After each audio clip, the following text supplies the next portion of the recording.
हाँ yes. Welcome my dear students, एक बार आपका फिर से कक्षा 11 जीव विज्ञान में स्वागत करते हैं। मैं हूँ विपिन कुमार, बायोलॉजी टीचर। और आज हम जो है डिस्कस करेंगे कक्षा 11 की जो अध्याय 4 थे प्राणी के, तो उसके कुछ प्रश्न और आंसर लेकर आए हैं आपके लिए। तो शुरू करते हैं सेशन को। देखिए, जो पाठ हमारा था वो समाप्त हो गया था और उसके कुछ इम्पोर्टेंट क्वेश्चन हैं, उनको हम आज डिस्कस करेंगे। तो सबसे पहले एक मोटिवेशन लाइन, उसके बाद आगे बढ़ते हैं। न पूछो कि मेरी मंजिल कहाँ है, अभी तो सफ़र का इरादा किया है। न हारूंगा हौसला उम्र भर, ये मैंने किसी से नहीं खुद से वादा किया है। तो एनिमल किंगडम यानी प्राणी जगत, इसके अभ्यास के अंतर्गत जो आपके प्रश्न आते हैं आज हम उनको डिस्कस करेंगे। और जो इम्पोर्टेंट क्वेश्चन हैं जो आपके एग्ज़ाम में आते हैं वो हम डिस्कस करेंगे। देखो, पहला प्रश्न उतना इम्पोर्टेंट है नहीं तो उसको हमने नहीं टेक किया है। जो इम्पोर्टेंट क्वेश्चन है हमने पहले बता दिया। जो इम्पोर्टेंट क्वेश्चन है केवल हम उन्हीं का जो है डिस्कस कर रहे हैं। तो पहला प्रश्न आपका ये है कि यदि आपको एक स्पेसिमेन दे दिया जाए तो वर्गीकरण है तो आप क्या कदम अपनाएंगे। तो यदि आपको एक वो स्पेसिमेन दे दिया जाता है तो आप सबसे पहले चेक करेंगे कि उसमें जो है cell level of body organisation है या टिश्यू लेवल है ना। तो सबसे पहले आप संगठन के स्तर यानी लेवल ऑफ बॉडी ऑर्गेनाइजेशन देखोगे।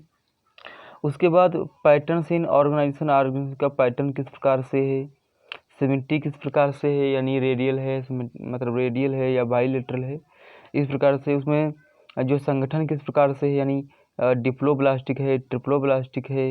ये डिप्लोब्लास्टिक ट्रिप्लोब्लास्टिक आपको बता चुके हैं, कोई लोग कमेंट करके हमको बता दो ये ट्रिप्लोब्लास्टिक क्या है। और बॉडी कैविटी यानी देह गुहा और सीलोम है कि नहीं है। फिर उसके बाद शरीर सेगमेंटेशन है कि नहीं है। ठीक, तो इस प्रकार से जो है यदि आपको कोई स्पेसिमेन दे दिया जाता है तो हम फिर उसका क्या करते हैं, क्लासिफिकेशन करते हैं। देखिए, ये इम्पोर्टेंट प्रश्न होते हैं जो डिफरेंस करके आते हैं, अंतर करके आते हैं। इसमें पहला आपका जो है वो ये है कि कोश मतलब अंतः कोश की एवं बाह्य कोश की पाचन में क्या अंतर है। तो अंतः कोश की पाचन का जो मतलब होता है वो एक्चुअली, देखिए, जब जो पाचन होता है वो कोशिका के अंदर होता है, मतलब कोशिका के अंदर जब भी पाचन होता है तो इस प्रकार के पाचन को हम जो है अंतः कोश की पाचन कहते हैं। और बाह्य कोश की पाचन का मतलब जब पाचन आहार नाल में होता है तो इस प्रकार के पाचन को हम बाह्य कोश की पाचन कहते हैं। अंतः कोश की पाचन में केवल कुछ ही एंजाइम भाग लेते हैं, जबकि बाह्य कोश की पाचन में बहुत सारी पाचक ग्रंथियाँ होती हैं, बहुत सारे एंजाइम्स होते हैं, है ना, वो सारे पार्टिसिपेट करते हैं। अंतः कोश की पाचन जो होता है वो मतलब लेस एफिशिएंट होता है, यानी कम क्षमता युक्त होता है। जबकि बाह्य कोश की पाचन जो होता है वो जो बाह्य कोश की पाचन होता है वो मोर एफिशिएंट होता है, यानी अधिक सुगम यानी क्षमता युक्त होता है। अंतः कोश की पाचन जो होता है वो लोअर एनिमल्स में होता है, जैसे अमीबा है ना, सिंगल सेल के बने हुए जीव होते हैं।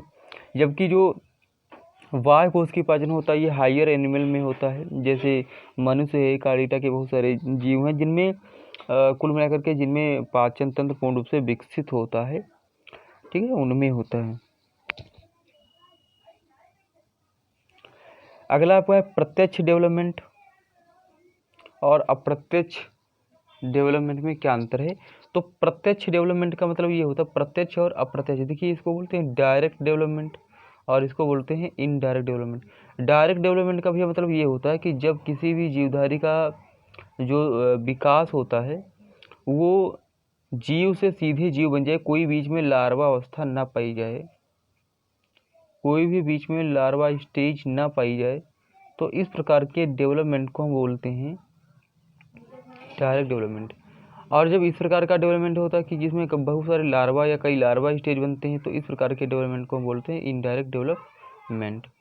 तो प्रत्यक्ष परिवर्धन से शिशु जो होता है वयस्कों के समान ही होता है, जबकि अप्रत्यक्ष जो डेवलपमेंट होता है उससे जो वयस्क होता है वो क्या बनता है, वयस्क जो शिशु होता है वो वयस्क के समान नहीं होता है, क्योंकि वो कई लार्वा स्टेज से होकर गुजरता है। इसमें अगर बात करें प्रत्यक्ष डेवलपमेंट की, तो इसमें इंटरमीडिएट स्टेज कोई भी नहीं पाई जाती है, जबकि अप्रत्यक्ष डेवलपमेंट की बात करें तो वयस्क बनने से पूर्व जो शिशु होता है वो इंटरमीडिएट स्टेज से गुजरता है। इसमें लार्वा इससे नहीं, मतलब इसमें जो होती नहीं पाई जाती है, और जबकि इसमें पाई जाती है। अगर हम डायरेक्ट की बात करें तो जैसे केचुआ है, मनुष्य है, हाइड्रा वगैरह है। और अप्रत्यक्ष की बात करें तो मेढक है, घरेलू मक्खी है, और रेशम कीट यानी बॉम्बेक्स मोराई है। जरा कमेंट में हमको बताइए कि जो बॉम्बेक्स मोराई का जो लार्वा है उसका नाम हमको कमेंट बॉक्स में लिखकर बताइए।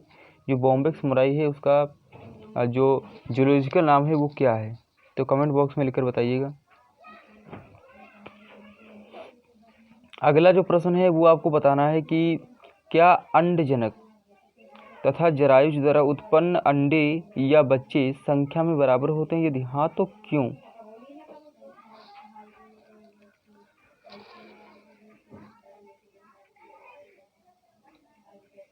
और यदि नहीं भी होते हैं तो क्यों, मतलब दोनों का आपको जो है एनालिटिकल प्रकार का क्वेश्चन है, ठीक है, एनालिटिकल क्वेश्चन है, और जो है आपको आंसर इसका करना है।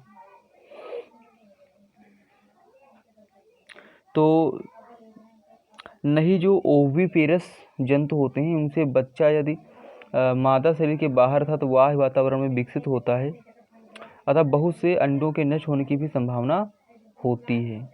इसलिए ये जंतु अधिक संख्या में जो है अंडे देते हैं, जबकि विविपेरस जंतु जो होते हैं ये जंतुओं से भ्रूण का विकास मादा शरीर के अंदर ही होता है, अतः केवल एक या कुछ बच्चे ही उत्पन्न होते हैं।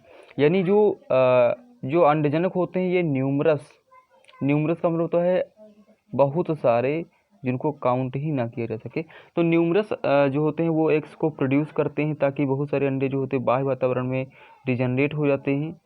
जबकि होता ये है कि जो विविपेरस होते हैं उनका जो डेवलपमेंट होता है शिशु का, वो जो होता है वो यूट्रस में होता है, और यूट्रस में जो है डेवलपमेंट होता है, तो इनके जो है खत्म होने के, इनके डिजनरेट होने के खतरा कम होता है। इस वजह से ये बच्चे वाले जो है कम होते हैं और अंडे वाले ज़्यादा होते हैं। पक्षियों में उड़ने हैं तो क्या रूपांतरण हुए हैं, यानी जो एवीज होते हैं वो किस प्रकार से जो है फ्लाइंग करते हैं, यानी किस प्रकार से उसमें उड़ने के लिए क्या रूपांतरण होते हैं। तो जो पक्षी होते हैं उनमें जो अग्रपाद होते हैं जिनको फोर लिम्ब कहते हैं, वो पंख के रूप में यानी फीदर के रूप में जो है मॉडिफाइड हो जाते हैं। अंतःकंकाल की लंबी अस्थियाँ होती हैं। अस्थियाँ जो होती हैं वो वायु कोश युक्त होती हैं, यानी इनमें एयर सैक्स होते हैं, एयर ब्लडर, मतलब एयर जो होते हैं यहाँ के एयर के पोर होते हैं छोटे छोटे से, ताकि ये इनका कोई भार ज़्यादा ना हो। और इनका जो शरीर तो वो हल्का रहता है, किसकी वजह से, क्योंकि हड्डियाँ जो होती हैं उनमें वायु कोश यानी एयर सैक्स जो हड्डियों में होते हैं। और यूरिनरी ब्लडर जो होता है वो अनुपस्थित होता है, अगर होता भी है तो एक होता है, वो भी बहुत सारा डिजनरेट तरीके से, क्योंकि एयर ब्लडर जो यूरिनरी ब्लडर होता है वहाँ पे मूत्र इकट्ठा होता रहता है, और जब मूत्र एकत्रित होता रहेगा तो इनका जो बॉडी का वेट है वो बढ़ जाएगा, तो इनके चलने में दिक्कत होती रहेगी। इस वजह से इनमें यूरिनरी ब्लडर भी नहीं होता है। और अगला आपका है उड़ने में सहायक पेशियाँ भी होती हैं, जैसे फ्लाइट मसल भी होती हैं। फ्लाइट मसल जो होती हैं, मतलब उड़ने में जो सहायक पेशियाँ होती हैं फ्लाइट मसल्स होती हैं, जो उनमें उड़ने में सहायता करती हैं। अच्छा, एक हमारे यहाँ पे क्वेश्चन ये आता है भैया, आपको ये बताना है, जो लोग वीडियो देखें जो कमेंट करिएगा, कमेंट में आपको ये प्रश्न बताना है कि हमने कहा था कि जो पक्षी होते हैं, और ये क्वेश्चन आपका नीट एग्ज़ाम में आया भी हुआ है, KVS के एग्ज़ाम में भी आया हुआ है। आपको ये बताना है कि जो पक्षी होते हैं, जो बर्ड्स होते हैं, उनमें एक ग्रंथि पाई जाती है, केवल और केवल एक ही ग्रंथि पाई जाती है।